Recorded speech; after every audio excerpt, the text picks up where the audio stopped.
Everybody good? Just wanted to let you know we're already live. So whenever you're ready to go. Okay.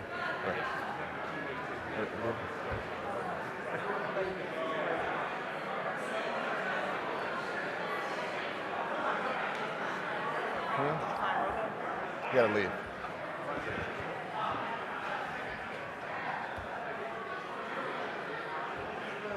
All right. You ready? You ready? All right. Good morning. Good morning. Good morning. I want to thank everyone for being here this morning. This week is the end of school for many of our students, our teachers, and constituents. And for many of us, we are very concerned regarding our school district and its facilities. For me, this is something that's very personal.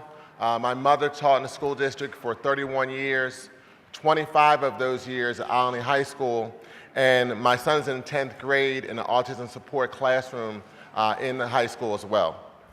So one of the first actions I took when I joined this body of City Council was to have hearings regarding the state of our schools and the infrastructure in our facilities. And this was based on the issue that happened where we had an explosion at F.S. Edmonds Elementary School. Well, unfortunately, a school district employee and a member of SEIU 32BJ, Chris Trackman, lost his life. And then later, the Philadelphia Healthy Schools Initiative was formed.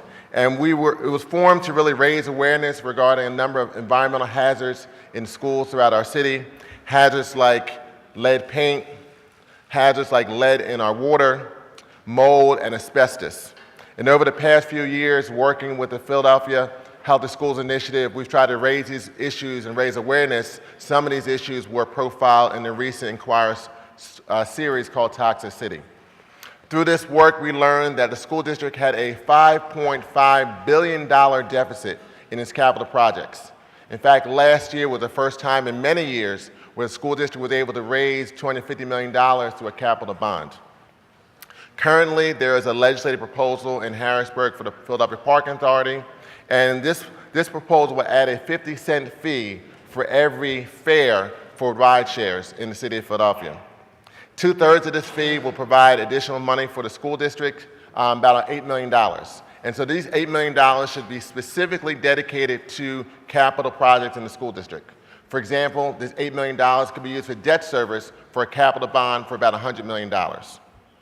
Considering this opportunity, today I'm introducing a resolution calling on Governor Wolf and the General Assembly to support this proposal to make sure that we can provide additional money for the capital projects in our schools. I think this is an important opportunity, and we need to take advantage of this new opportunity for new money for our schools. At this time, I'm going to call on Natalie Caton St. Louis. She is the principal of the Nebinger Elementary School. Good morning. As Councilman Green said, my name is Natalie Caton St. Louis, and I am the principal of Nebinger Elementary School. It's one of the schools that's been featured in the articles that have been printed about the conditions of our school. I'm here for one reason only, is to stand up for the children attending Nebinger and for all the other students attending schools throughout the city in unsafe facilities. It's simply unjust that basic needs such as clean air or safe buildings cannot be met. Every day, we ask students, teachers, staff, and administrators to attend crumbling schools. Children's safety should always come first and should not be above politics and should also be above zip codes. I stand here today supporting my Councilman Green, Derek Green, and the other elected officials in their efforts to make a difference. We have a great community, we have amazing teachers, we have fantastic students, but without funding, we cannot be successful. Thank you.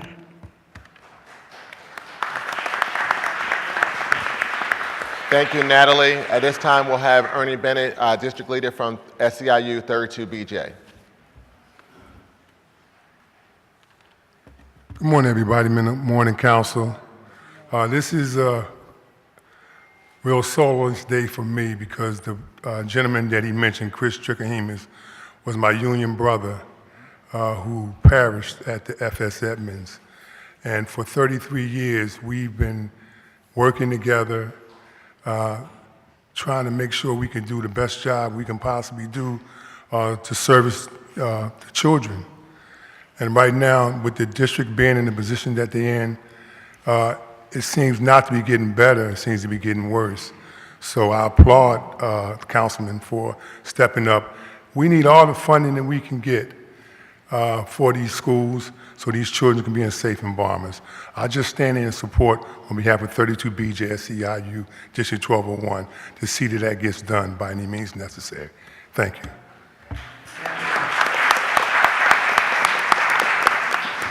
I'd like to bring up Senator Vincent Hughes, the Democratic Appropriations Chair, and Senator Ari Haywood. Shortly after the explosion, they actually had a briefing at FS Edmonds Schools talking about the things we need to do to improve our school district facilities. Both senators have been leaders in this issue in trying to address our school district facilities.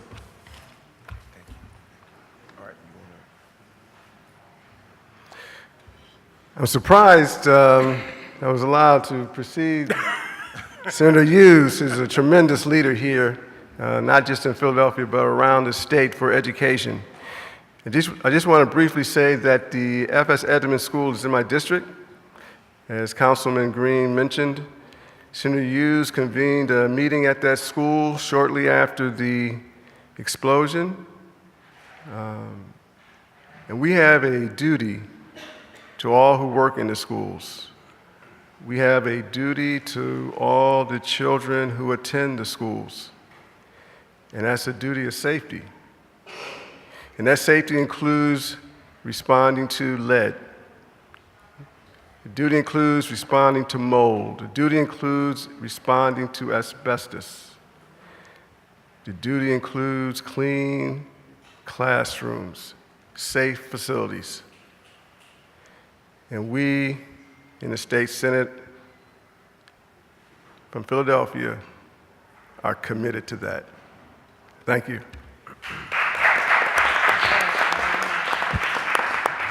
Thank you, Senator. Thank you, Councilman Green. And I do remember traveling up to FS Edmonds and taking a tour of the school and talking to a number of folks about the plight and the concern that at that moment was represented in Edmonds, but is clear across the board in hundreds of school buildings, quite frankly, not just in Philadelphia, but across the Commonwealth of Pennsylvania. We've traveled to every corner of the Commonwealth to look at the public school infrastructure.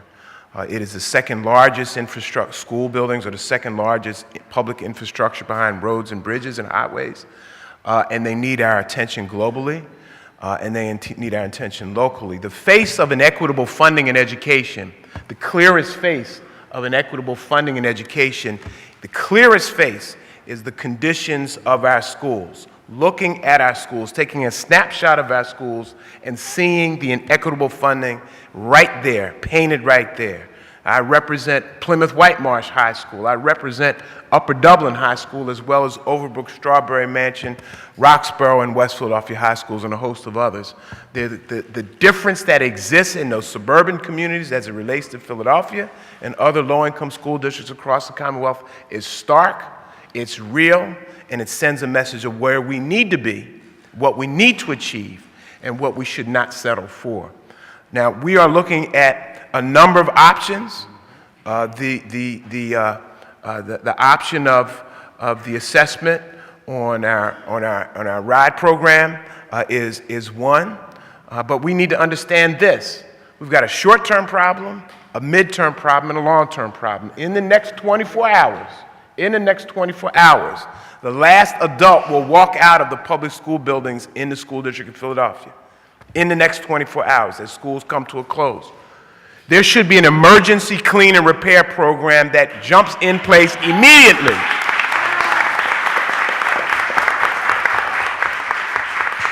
And we're working to try to find new money to fund it, okay? But I've said to Dr. Height, and I've said to the mayor, and I've said to my good friend, Councilman Jones, I've said to everybody, okay? Find 2, 3, 4, move money around in your current budgets to help address that reality. Now, I'm going to work to find, and Senator Haywood and I and the rest of us are going to work to find more money out of Harrisburg. And hopefully we can find it. We've met with the governor and his folks. They understand the message.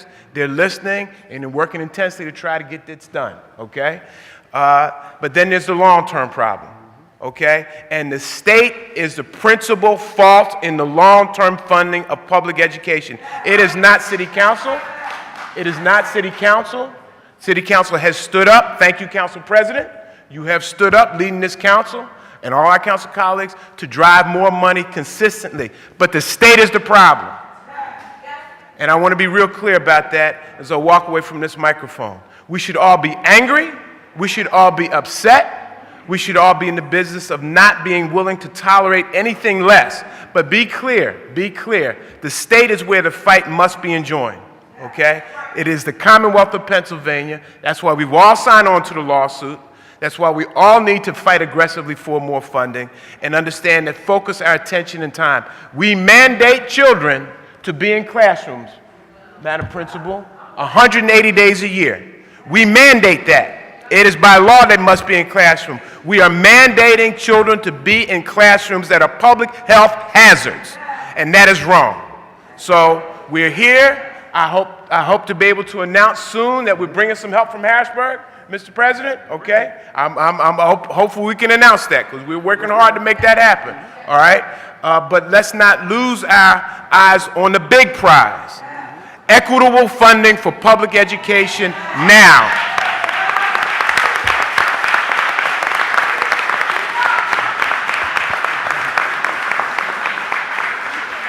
Thank you, Senator Hughes. Earlier, we were joined by State Representative Jim Roebuck, who is the Democratic chair of the House Education Committee. Unfortunately, was not able to stay with us. However, his former colleague, who's now the executive director of the Philadelphia Parking Authority, Scott Petrie, is here.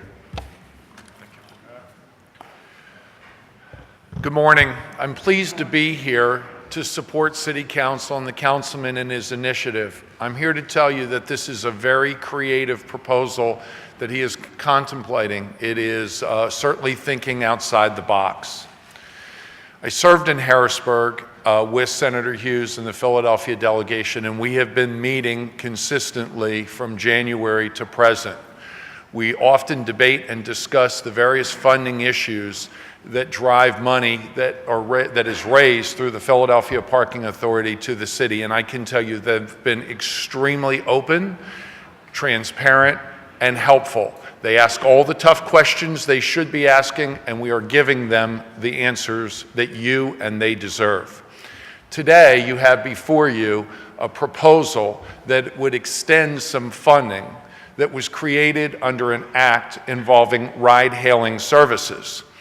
In the final hours when this bill was originally enacted, it was your Philadelphia delegation that was wise enough and smart enough to say to ride-hailing providers, if you want to be involved in business in Philadelphia, you will help contribute to our schools.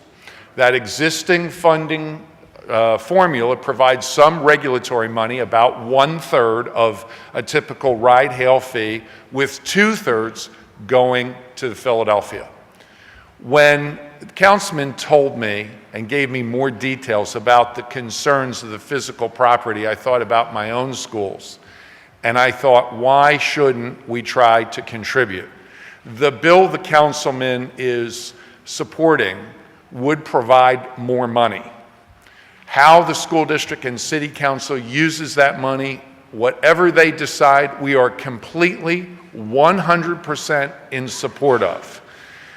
We support this bill. We think this bill would create additional funding. We also support other ideas that are being discussed with your delegations that might create additional money. And I'm just here to say thank you.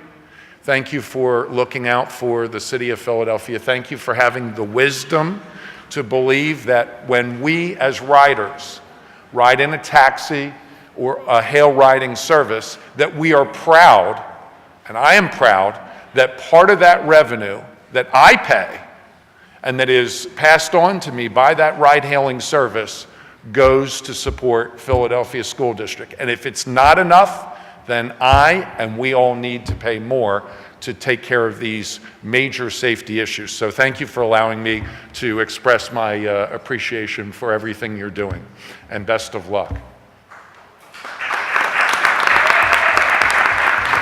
At this time, I want to bring up the leader of our legislative body here in City Council, our Council President Clark. He is always coming up with creative ideas and suggestions on how we can provide more money, not only to provide resources for our city, but also for our schools. Through his leadership, we've put together a package this year to provide additional funding for the schools, and the Council President's always been a leader in the initiative and leading us in how we do the best that we can to support our city and our schools. So I'd like Council President to come up.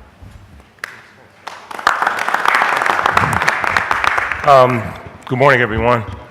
I have no prepared remarks, but I just want to say that when, from time to time we talk about this city council, and I always say that this is the best city council I've ever had the pleasure to work with. Sorry about that, Councilman DeChico. I see you over there. But the simple reality is I say that because they are always creative and always innovative, recognizing the challenges that we have before us. And Councilman Green, I just want to say, man, how excited I am about, your initiative. Our good friends from the legislature, and Scott, I think that's the first time that you've seen the Parking Authority get applause in quite some while. Take a little more. Yeah. But Derek, I just want to say, man, good stuff. It's awesome. All of you, senators, all of our colleagues, awesome job. We're going to do what we have to do to make sure that we deal with this very, very critical issue. Thank you. Thank you. As we close, I just want to bring up two, and I want to thank all members of council for being here, but as we close, I just want to bring up two final council members that have been pivotal in reference to this issue. One, our education chair, Councilwoman Janie Blackwell, and also Councilmember Al Tollenberger, who's a member of the Parking Authority Board. Thank you very much. Good morning. As always, we thank our Heavenly Father first for the privilege of being here, and then also for the pleasure of being with all of you this morning. This is very important. We are very happy to be here. It's exciting legislation, and it's legislation that will make a big difference. It will make a big difference. People say don't raise taxes, but they want us to try to help fund our schools. We tried to do so with the Parking Authority, the amnesty program. We have so many great people on council and obviously across the state who are joined together to try to make life better. So we're doing our part. We thank you for being here. Thank you, Councilman Green, for this, and God bless everyone.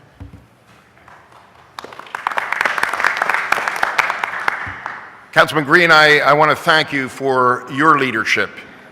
As a parent of Philadelphia public school children, I think when the parent leaves their children at the door, they want to be ensured that their safety.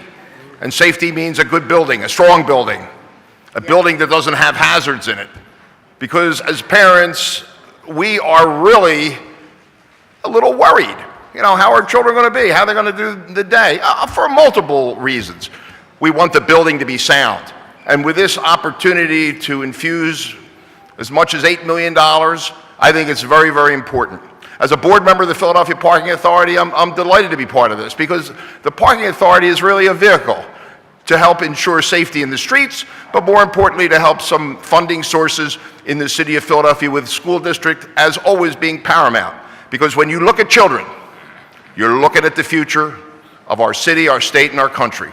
And it's our obligation to make sure that future is bright. I'm glad to play a part in this, and I thank Councilman Green and Council President Clark for their support in this and making Philadelphia a better place. Thank you. And I would be remiss if I did not acknowledge Philadelphia Federation teachers. Hillary, thank you for being here and for your support, as well as Gretchen Dahlkemper, who is also a parent who helped write the op-ed in the Inquirer with our principal, Natalie Caton St. Louis. I want to thank all of you for being here. This is truly a multifaceted approach initiative. I know there's another press conference, so if there's any additional questions, we'll take questions to the side so that way the other press conference can get started. Thank you.